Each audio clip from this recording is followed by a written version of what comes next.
Good morning, gentlemen. I'm today going to talk to you on a very important topic, and that concerns the likelihood of war between India and China. Mark my view, gentlemen, that this war looks imminent at some stage. It'll be a limited war, but India will probably have a tough time. Now, why do I say that? I say this because the border between India and China is undemarcated. I'm talking of the eastern border in particular, where this problem has come up now. I believe that is a portion of Arunachal Pradesh. In a remote corner, the Chinese army intruded inside, spent a couple of days, and then went away, leaving behind markings that they were there, along with the red star of the Chinese flag.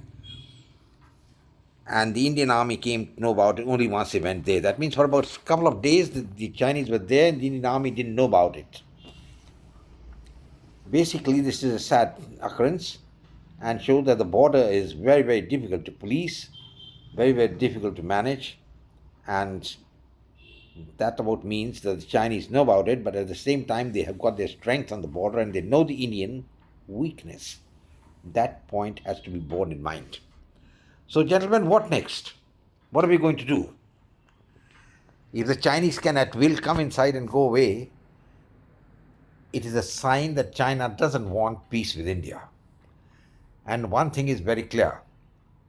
Settling the border is in India's interest. India has to settle the border. The Chinese claim the entire Arunachal Pradesh as part of their territory. They call it southern Tibet. And from historical maps, I can see that at one time it was ruled by the Qing dynasty.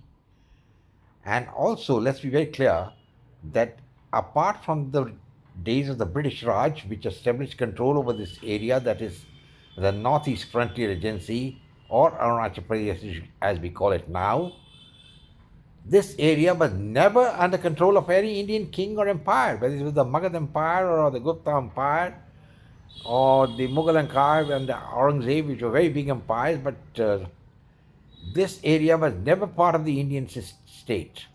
And it's only the British who incorporated and made an artificial border called the McMohan Line, which the Chinese don't accept. And since India has accepted that Tibet is a part of China, the Chinese says, well, you accepted Tibet as a part of China, so all this is part of Tibet, that is Nepal, which is southern Tibet, and please hand over this area to us.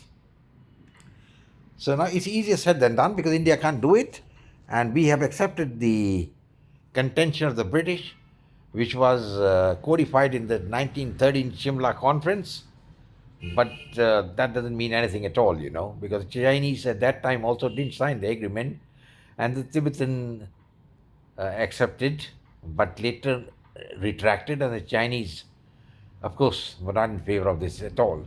So it's a one-sided agreement named after Henry McMohan, who was the chief secretary of the Indian government during the days of the Raj. But what's going to happen next? Now, if you have to keep this entire area with you inch by inch, then you've got to build up a tremendous military force and infrastructure, and building up there will take you another 2 decades. So let's be very clear about it. That's not so easy to build up your infrastructure in this area, though they are building it now under Modi, but it's not something that's done, or as you say, cut and dried. It's going to take a lot of time, a lot of years, and China is not going to wait that long. China will have the border clash much earlier, so there has to be something to give and take, and it's not going to be give because you've got nothing to give.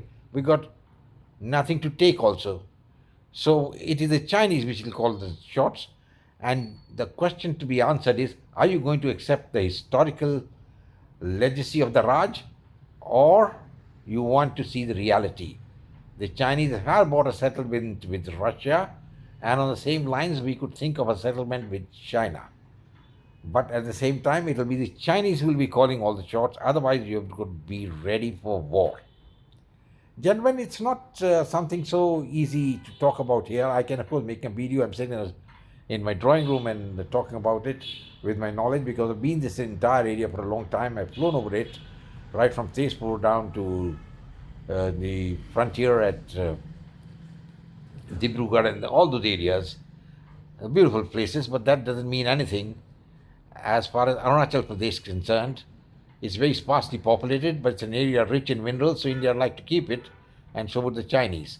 Now, what you are going to do next?